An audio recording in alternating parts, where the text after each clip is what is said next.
Hey Patreon, welcome to another Patreon exclusive video. I am wrapping up, currently as it is, I'm wrapping up this new Masters of the Universe original design wave. It's been far too long since I've done one of these. I used to do one once a month for a client of mine. And this year has just been so hectic. I've only done a couple earlier in the year, and it's been about 6 months since I've done one. Just been bogged down with commissions, which isn't a bad thing. And then the Patreon, the YouTube channel, the resin project. It's been a great and extremely busy year. So I'm glad to be able to get back to another one of these waves. Also because, hang on one second. Also because it pays the bills, or kind of pays the bill. So let's see. I'm gonna do a video for each one of these guys, and the first one I'm gonna do, because I just finished and I'm really excited about him, is Seaman in some aqua water armor that I designed. Comes with this giant, big ass sword, which I love. So let's take a look at this guy. To start off in the making of him process, I'm going to take this hand off. He's got interchangeable hands. Let's just give him this one for now. I've got two open hands.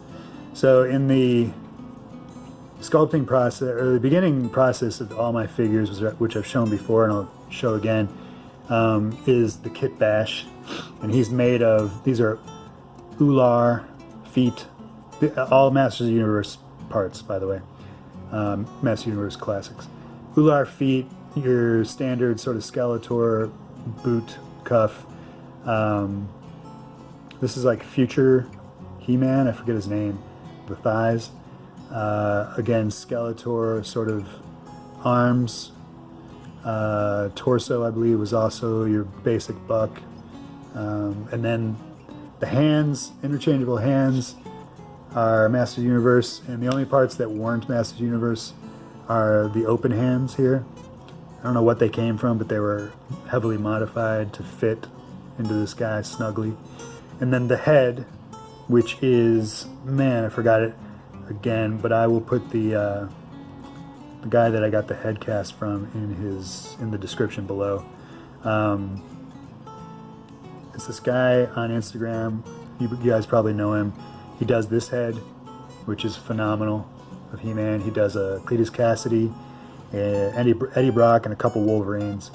I saw this and I had to pick it up and use it for one of my customs. It's just got such a mean, stern, different look for He-Man that we've ever seen. I love the hair, the swept hair there. I think I nailed the color of his hair. This is just a blank head cast, which you've seen before in the before and afters, and I'll post them with this post as well for you guys. So that's the base. I ended up, and the skirt is from Ular as well. I ended up sculpting his armor, all of his chest armor, all of his shoulder pads. His chest armor goes all the way up to the neck. I sculpted it in sections, so the base here with the blue lines on it was first.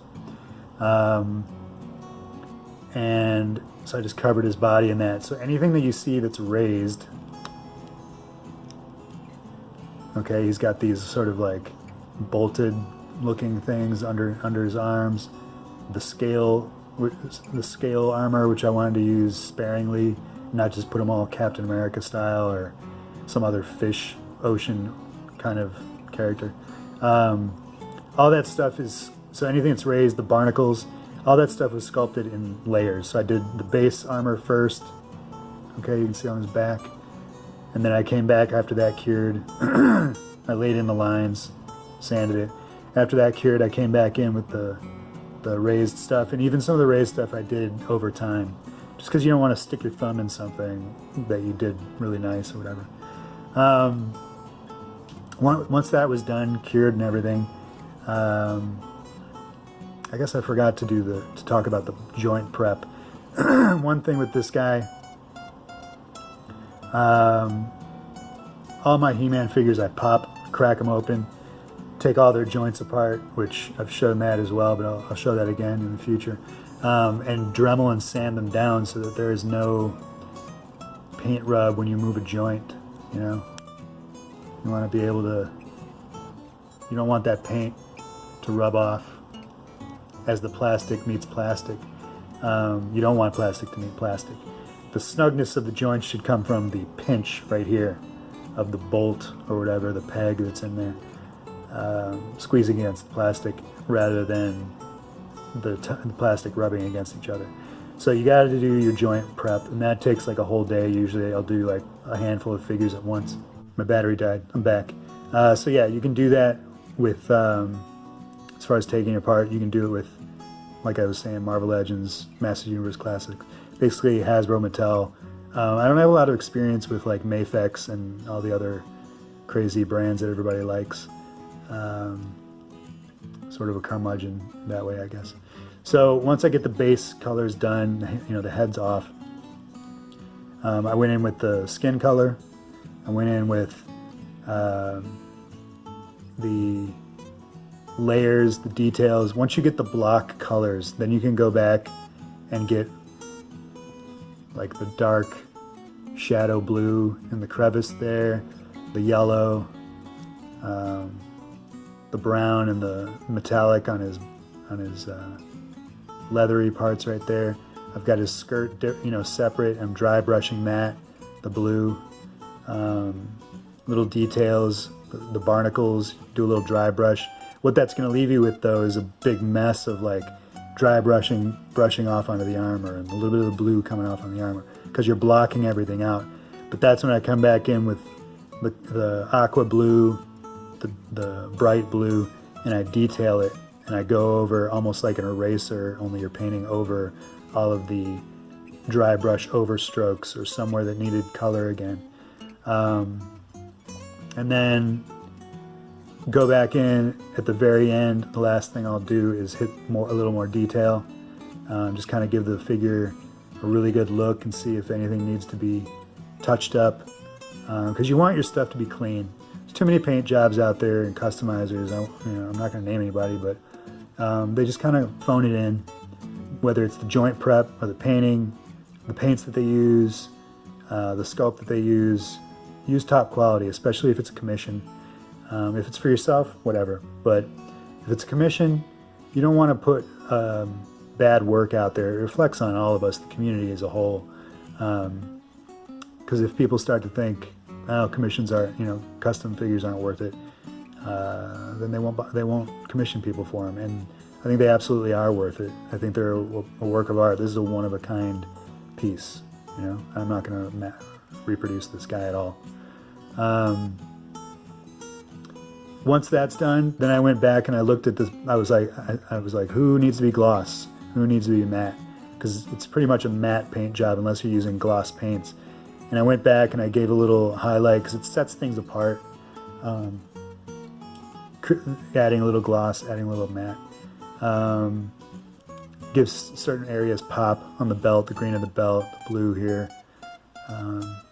And then once that was done, the head was the last thing that I did on this guy because I knew it was going to be tough.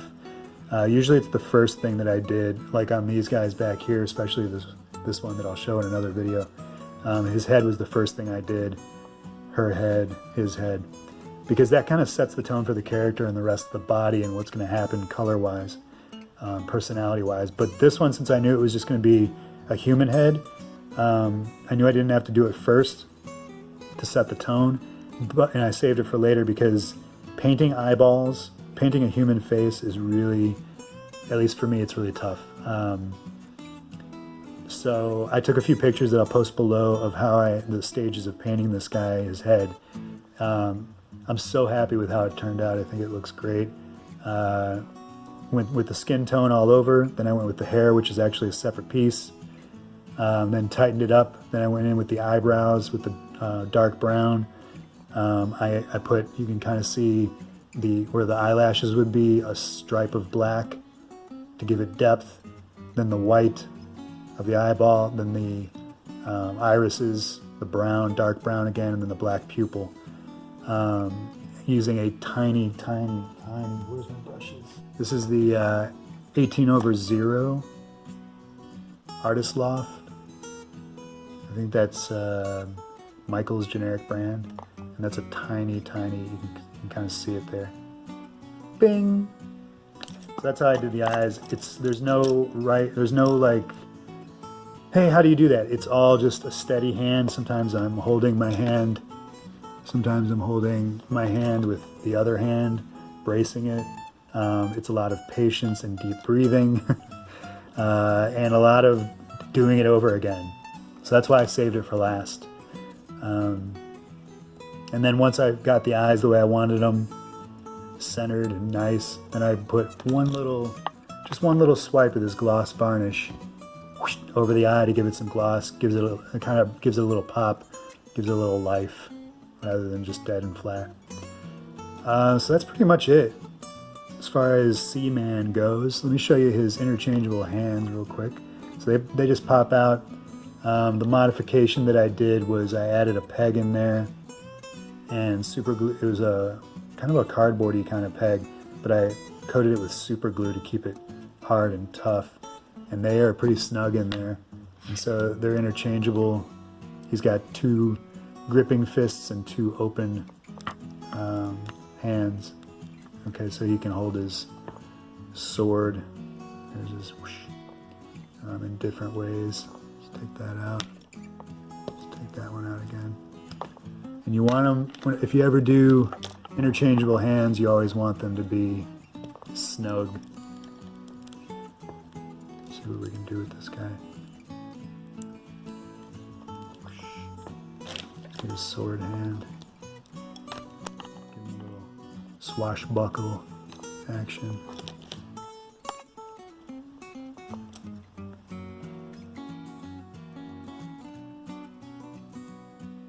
There we go. All right. There he is. Seaman. Hope you guys liked it. This is how I'm going to do, I think for the most part, I'll do my tutorials and how-tos this way, video style, so that you guys can just watch them, come back to them, instead of reading like a massive typed out thing and having to scroll back up to the pictures and whatnot. You can just watch the video at your leisure, before you go to bed or when you're on your break at work playing Galaga.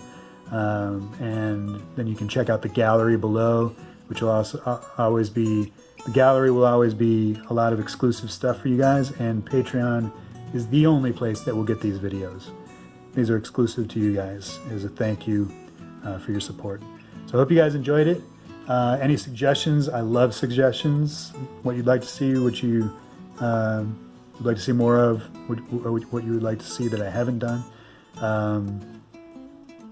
Even character-wise, I'm gonna start doing polls once I clean up, once I get my commission list under control, which right now it's kind of crazy.